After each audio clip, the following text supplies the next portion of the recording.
লন্ডনের প্রধান উপদেষ্টা ডক্টর মোহাম্মদ ইউনূসের সঙ্গে বিএনপির ভারপ্রাপ্ত চেয়ারম্যান তারেক রহমানের বৈঠক নিয়ে উপদেষ্টা পরিষদ সন্তুষ্ট বলে জানিয়েছেন পরিবেশ, বন ও জলবায়ু উপদেষ্টা সৈয়দা রিজওয়ানা হাসান। এই বৈঠক নিয়ে কোনো রাজনৈতিক দলে কিছু বলার থাকলে সেটা প্রধান উপদেষ্টার সাথে বলতে হবে বলেও জানান তিনি। রিজওয়ানা হাসান বলেন, যে কোনো ধরনের সমস্যার সংলাপের মধ্য দিয়ে সমাধান হয়। এবারও স্বস্তির সঙ্গে মানুষ ঈদ উদযাপন করেছে বলে দাবি করেন উপদেষ্টা। এখন যে কোনো ব্র্যান্ডের পুরাতন এসি বদলে নতুন ওয়ালটন এসিতে উপভোগ করুন 25% ছাড়।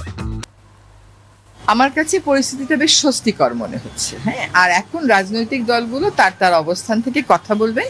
রাজনৈতিক দলগুলো প্রধান উপদেষ্টার ব্যাপারে যদি কোনো কথা বলেন, এটা প্রধান উপদেষ্টার সাথেই ওনারা নিশ্চয়ই কথা বলবেন। প্রসেসটা এমন, আপনি রাজনীতি বলেন, নির্বাচনী বলেন, গণতন্ত্রই বলেন আর সংস্কারই বলেন, প্রত্যেকটাই ডায়ালগের মাধ্যমে আগাতে হবে। আমি সেই জন্য ডায়ালগটা হচ্ছে এটাকে একটা সুসংবাদ মনে করি।